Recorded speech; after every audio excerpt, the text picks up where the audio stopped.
Hello friends, तो welcome back to my channel. तो कई बार ऐसा होता है कि जिन्हें स्टिचिंग आती है उनके साथ में भी कुछ गलतियां होती हैं जिनसे लाइनिंग वाला सूट बिगड़ जाता है या ख़राब हो जाता है। क्लाइंट भी कई बार नाराज़ हो जाते हैं और वापस चले जाते हैं। यहाँ पर मैंने ये लाइनिंग वाला सूट की कटिंग और स्टिचिंग की फुल वीडियो बनाई है और आपके साथ में शेयर करें हैं वो डिज़ाइनर और प्रोफेशनल्स के सीक्रेट जो आपको नहीं पता होंगे। शायद इनमें से कौन सा सीक्रेट और तरीका आपको नहीं पता था वो मुझे कॉमेंट करके बताना।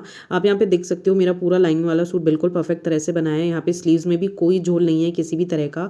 स्वीट हार्ट नेकलाइन बनाया है वो भी बिल्कुल परफेक्ट तरीके से, कोई झोल नहीं है, कोई ये लूज नहीं हो रहा है। इसकी फिटिंग भी बहुत ज़्यादा शानदार है। अगर आप बिगिनर हो या थोड़ी बहुत सिलाई जानते हो तो भी इस एक वीडियो के एंड तक आप एक परफेक्ट लाइनिंग वाला सूट बनाना सीख जाओगे, वो भी डिज़ाइनर्स और प्रोफेशनल्स के तरीके से। तो सबसे पहले जो मेरा सूट था उसके मैंने जो पार्ट्स थे वो अलग कर लिए हैं और अस्तर को यहाँ पे मैंने लेंथ में इस तरह से फोल्ड किया है। हम फ्रंट पार्ट और बैक पार्ट दोनों को अलग अलग कट करेंगे। तो जो हमारा हिप का मेजरमेंट है 42, उसका पहले 4 पार्ट कर लेंगे 10.5, उसमें हाफ इंच की लूजिंग देंगे यानी कि 11 इंच, और 11 इंच प्लस 2 इंच यानी कि 13 इंच। तो 13 इंच की मैंने यहाँ पे फोल्डिंग ली है। शोल्डर पहले 7 इंच पे मार्क करेंगे, फिर थोड़ा नीचे और आएंगे और 7 इंच पे मार्क करेंगे।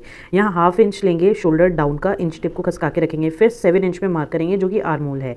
फिर 14.5 पे वेस्ट आएगी और 21 इंच पर आप मार्क कर सकते हो। मुझे 22 पे पसंद है इसलिए मैंने किया है। यहाँ से स्ट्रेट लाइन बना लेंगे पहले। अब चेस्ट जो है उसका 4 पार्ट करेंगे यानी कि 10, उसमें हाफ इंच ऐड करेंगे लूजिंग का। 10.5 पे यहाँ पे मार्क किया है। वेस्ट का आएगा 9.5, वहाँ हमने मार्क किया है। और जो हिप है वहाँ पे करेंगे 11 इंचेस पे मार्क, और जो आगे है वो मैंने मार्जिन का ऐड किया। आप 1.5 से 2 इंच यहाँ पे मार्जिन का कपड़ा ले सकते हो। यहाँ से हम स्ट्रेट लाइन पहले बना लें। कई बार जिनको स्टिचिंग आती है उनके साथ में भी ऐसा होता है कि आर्मोल का जो पार्ट होता है वहाँ पे कपड़ा लूज रह जाता है। यहाँ हम क्या करेंगे, जो 10.5 हमारी चेस्ट है तो हम ऊपर इससे आधा इंच अंदर की तरफ मार्क करेंगे और इस तरह से इसको ज्वाइन कर लेंगे। सारे पॉइंट्स को पहले मिला लेंगे। कई लोग इस पॉइंट को इस तरह से ऊपर की तरफ मिला लेते हैं जिस वजह से जो ये एक्स्ट्रा कपड़ा होता है ये पूरी फिटिंग खराब कर देता है। बात सिर्फ आधे इंच की है बट ये बिल्कुल अच्छा नहीं लगता है। यहाँ से 1.5 इंच पे मैंने मार्क किया है क्योंकि ये मार्जिन है। आप चाहो तो 2 इंच पर भी इसको मार्क कर सकते हो। आर्म होल के लिए यहाँ पे 7 का पहले हाफ करेंगे यानी 3.5 इंच पर इस तरह से मार्क करेंगे और आधा इंच अंदर की तरफ जाएंगे। टॉप से इस पॉइंट तक इसको मिला लेंगे और यहाँ से लेना है सिर्फ 1 इंच जो कि ये कॉर्नर पॉइंट है। यहाँ से इन तीनों पॉइंट्स को इस तरह से मिला के और गोल बिल्कुल शेप दे देंगे। आप चाहो तो इसमें फ्रेंच कर्व का भी यूज़ कर सकते हो। डिजाइनर्स और प्रोफेशनल्स के सीक्रेट्स को जानने के लिए इस चैनल को सब्सक्राइब जरूर कर लेना क्योंकि आगे आने वाली वीडियोस इससे भी बहुत ज़्यादा कमाल की होने वाली है। यहाँ पे मैंने 3 इंच जो है वो नेक विड्थ रखी है। ये जो शोल्डर डाउन था ये हमने पॉइंट को मिला लिया है। यहाँ हमने इसको कट कर लिया है। कुर्ते की जो रेडी लेंथ है वो मुझे 45 रखनी है तो मैंने अस्तर को 44 इंच पर कट किया है। ये इस लेंथ का फॉर्मूला है। इसमें हमने टॉप बॉटम और फ्रंट तीनों लिख दिया है ताकि जब हम स्टिच करें तो हमसे गलती ना हो। अब हम अस्तर को इस तरह से घुमा लेंगे और बैक पार्ट की कटिंग करेंगे। इसको फिर से उतना ही फोल्ड करेंगे जितना हमने फ्रंट पार्ट को किया था। अब जो आर्मोल है उसे आधा इंच बाहर की तरफ निकाल के इस तरह से कर्व बनाएंगे और हम इसको अब कट कर लेंगे एज इट इज़। जो नीचे लेंथ में शॉर्ट हुआ है हम उसको बाद में ऐड करेंगे। यहाँ से जो कटिंग है वो आपको बिल्कुल स्ट्रेट नहीं करनी है, 0.25 इंच जितनी नीचे की तरफ कटिंग करनी है। ये भी एक टिप है। अब इसको मार्किंग के अकॉर्डिंग कट कर लेंगे और यहाँ पे लिख लेंगे बैक पार्ट। नीचे जो हमारा कपड़ा शॉर्ट पड़ रहा है वो हम एक बार मेजर कर लेते हैं।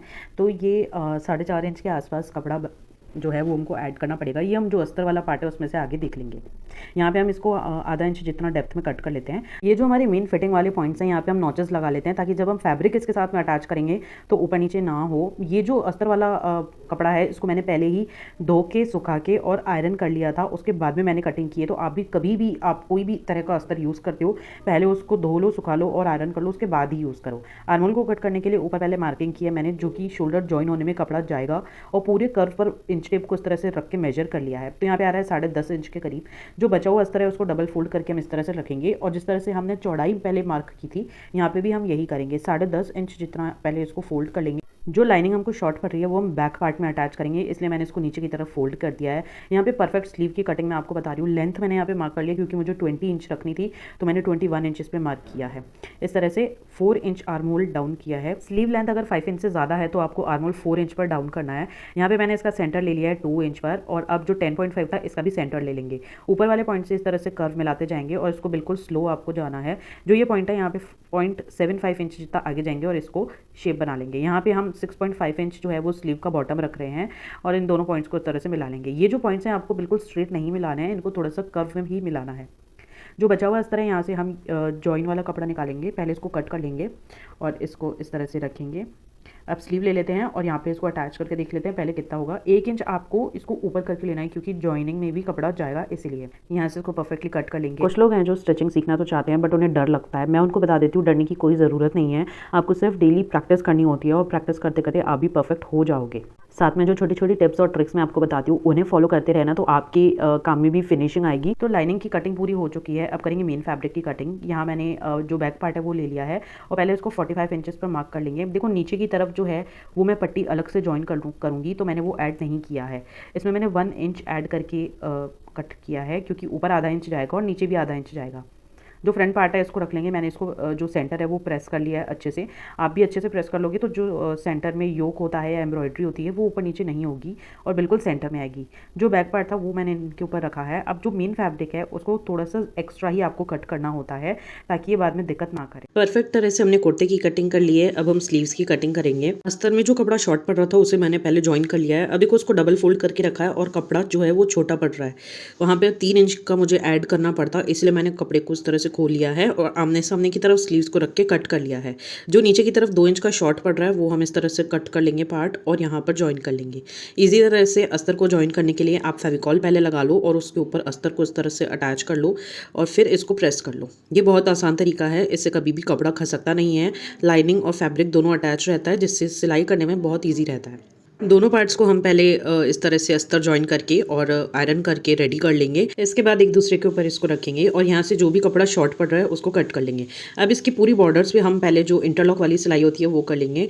अगर आप चाहो तो बाद में आप इंटरलॉक भी करा सकते हो इसको, नहीं तो आप एक सिंपल सिलाई भी लगा सकते हो। ये जो पट्टी थी इसको मैंने सीधा रखा है, उसके ऊपर जो स्लीव है उसको भी सीधा रखा है और यहाँ पे आधे इंच का मार्जिन लेते हुए सिलाई कर लेंगे। फिर इसको टर्न करके अस्तर वाली जो साइड है वहाँ पर हम सिलाई लगा लेंगे। अब स्लीव की जो ये प्रिंट है वहाँ तक मैंने इस कपड़े को फोल्ड कर लिया है और आयरन कर लिया है, जिससे मुझे स्टिच लगाने में बिल्कुल भी देर नहीं लगी। अब इसको इस तरह से फोल्ड करेंगे और जो फिटिंग वाली सिलाई है वो लगाएंगे। सबसे पहले नीचे से 6.5 इंच पर मैं यहाँ पे मार्क कर रही हूँ और ऊपर से क्योंकि मेरा बाइसेप 7 आ रहा है तो मैंने आधे इंच की लूजिंग दी, यानी 7.5 पर यहाँ पे मैंने मार्क किया है और इस तरह से ज्वाइन कर लेंगे और इसके ऊपर सिलाई लगा लेंगे।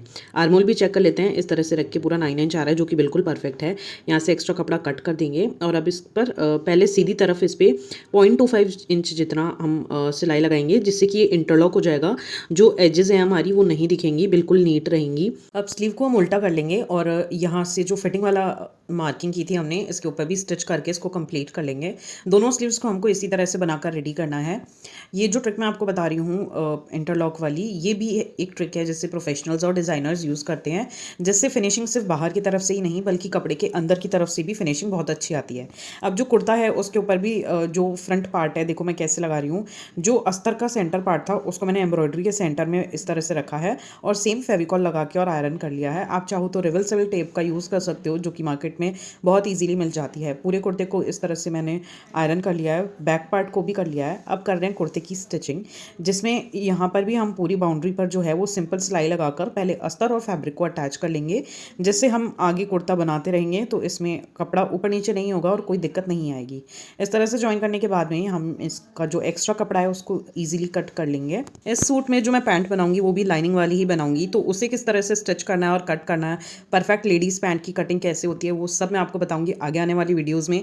तो जिन्होंने चैनल को सब्सक्राइब नहीं किया है वो कर लेना, अगर आपको सच में डिज़ाइनर्स और प्रोफेशनल्स की तरह सीक्रेट्स जानने हैं और उनकी तरह ही अपने काम में फिनिशिंग लानी है। तो यहाँ पे जो मैंने नेक था वो रेडी कर लिया है। इसकी वीडियो मैंने आपके साथ में पहले शेयर की हुई है। कुर्ते के सेंटर में मैंने पहले मार्क कर लिया था और फिर उसी मार्किंग के ऊपर नेक को पहले स्टिच कर लिया सेंटर से और उसके बाद में मैंने इस तरह से जो उसका शेप है वो कर लिया। आप किसी भी हार्ड से हार्ड शेप को भी इजीली आप बना सकते हो अगर आप इस ट्रिक को फॉलो करोगे तो। सबसे पहले जो नेक पार्ट होता है उसको आप स्ट्रेट लाइन से अटैच कर लो और उसके बाद में जो आपका शेप है उसमें आप सिलाई करके नेक की फिनिशिंग कर सकते हो। इसको भी मैंने घुमाकर और इस तरह से आयरन कर लिया है। परफेक्ट नेक की कटिंग किस तरह से होती है, कितना मार्जिन रखना होता है, कितनी डेप्थ लेनी होती है और कितना एक्स्ट्रा लेना होता है, ये सब मैं आपके साथ में पहले की वीडियो में शेयर कर चुकी हूँ। आप मेरे चैनल को विजिट करके और ज़रूर देखना। तो यहाँ मैंने इसको कंप्लीट कर लिया है और दोनों साइड से आयरन भी कर लिया है, जिससे इसकी शेप बिल्कुल नहीं बिगड़ेगी। अब यहाँ मैं टॉप स्टिच कर रही हूँ, ये बिल्कुल ऑप्शनल है, अगर आप चाहो तो कर सकते हो, नहीं तो इसे ऐसे भी रहने दे सकते हो। और अब हम करेंगे बैक के नेक की कटिंग, जिसमें नेक विड्थ जो है वो मुझे 3.25 रखनी है। तो पहले नेक मार्क कर लेंगे और उससे 0.25 इंच अंदर की तरफ हम कट करेंगे, क्योंकि ये जो कपड़ा है ये उरिप पट्टी ज्वाइन करने में भी हमको चाहिए होगा मार्जिन। ये जो पट्टी है इसको हम हाफ फोल्ड कर लेंगे, क्योंकि हम हाफ में इसको अटैच करेंगे।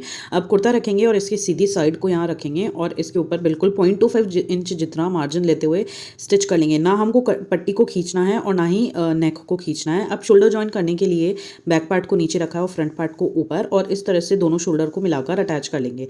जो ये साइड वाली पट्टी थी वो मैंने शोल्डर के ऊपर इस तरह से ओवरलैप की है और यहाँ पे डबल स्टिच लगाकर इसको कंप्लीट किया है। इस ट्रिक से जो शोल्डर है वो कभी भी खराब नहीं दिखता है, फिनिशिंग बहुत ज़्यादा अच्छी आती है। यहाँ जो भी एक्स्ट्रा कपड़ा है उसको कट कर लेंगे और इसको सीधा कर लेंगे। आप देख सकते हो इसकी फिनिशिंग कितनी ज़्यादा प्रॉपर आई है। इसको आयरन कर लेंगे और तुरपाई करके बिल्कुल फिनिश कर लेंगे। अब करते हैं इसकी फिटिंग की मार्किंग। तो कुर्ते को यहाँ पे पहले मैंने उल्टा करके रखा है और जो हमने नॉचेस लगाए थे फिटिंग वाले, आपको याद होगा, हम उन्हीं पॉइंट्स के ऊपर इस तरह से मार्क कर लेंगे। अगर आप चाहो तो आप इंच टेप से नाप कर भी इस तरह से कर सकते हो, जितना आपने मार्जिन लिया हो उतना ही रखकर, और इस तरह से मार्किंग कर सकते हो। अब इंटरलॉक वाली सिलाई करने के लिए पहले इसको सीधा कर लेंगे और ये जो हिप पॉइंट है जो 22 इंच पे मार्क किया था, इसे 2 इंच ऊपर मैं यहाँ पे मार्क कर रही हूँ। लेफ्ट और राइट दोनों साइड में हमने इसी तरह से पॉइंट्स को पहले मार्क कर लेना है और फिर 0.25 इंच जितना मार्जिन रखते हुए स्टिच कर लेना है। जिस तरह से हमने स्लीव को रेडी किया था सेम उसी तरह से इस कुर्ते को बनाकर रेडी करना है। यहाँ ये जो सिलाई है वो लग चुकी है। अब हम इसको उल्टा कर लेंगे और जो उसके एजेस हैं उसको बिल्कुल ऐसे प्रेस कर लेंगे। अब इस पर फिटिंग की सिलाई लगाकर इसको रेडी कर लेना है। घर बैठे बैठे अगर आपको बिना किसी कोर्स ज्वाइन किए आपको डिज़ाइनर्स और प्रोफेशनल्स वाली सिलाई सीखनी है तो आप मेरे चैनल को सब्सक्राइब करना बिल्कुल भी मत भूलना और नोटिफिकेशन बेल ज़रूर हिट करना, जिससे कि आपको एवरी अपडेट्स जल्द से जल्द मिलेगी। स्लीव्स अटैच करने से पहले यहाँ पे मेजर कर लेंगे। ये पूरा जो आर्मोल है ये 9 इंच का ही आ रहा है। स्लीव आपको कैसे देखनी है यही मैं आपको बता देती हूँ। पहले एक स्लीव ले लो, स्लीव को सीधा ही रखना है और कुर्ते को उल्टा रखना है। मार्जिन वाली साइड मार्जिन पे करनी है और जो फ्रंट कटिंग है ये ऊपर की तरफ है। इसको पहले अंदर इस तरह से डाल लेंगे और इसको सेट कर लेंगे। जो मार्जिन वाली लाइन है वो मार्जिन पे अटैच करेंगे और जो टॉप वाली लाइन है वो टॉप शोल्डर की तरफ ही इसको अटैच करना है। यहाँ पे आप चाहो तो ऑल पिन्स यूज़ कर सकते हो, मैं ये क्लिप्स यूज़ कर रही हूँ। अगर आप बिगिनर हो तो पहले आप इसको कच्चे टाके से अटैच कर सकते हो, मतलब सुई धागे से, और बाद में आप इसको मशीन स्टिच कर सकते हो, और नहीं तो आप इस तरह से क्लिप्स को ज्वाइन करके ईजिली स्टिच कर सकते हो। यहाँ पे जो मार्जिन है वो हमको सिर्फ आधे आधे इंच का ही रखना है और इस तरह से बिल्कुल राउंड में क्लिप्स को हटाते जाना है और इसको अटैच करते जाना है। बिल्कुल डिज़ाइनर्स और प्रोफेशनल्स की तरह, जैसे कुर्ते में सिर्फ बाहर से ही फिनिशिंग नहीं आएगी, इस ट्रिक से अंदर की तरफ भी बहुत ज़्यादा फिनिशिंग आएगी। यहाँ आप देख सकते हो बिना किसी झूल के स्लीव्स को हमने अटैच कर लिया है।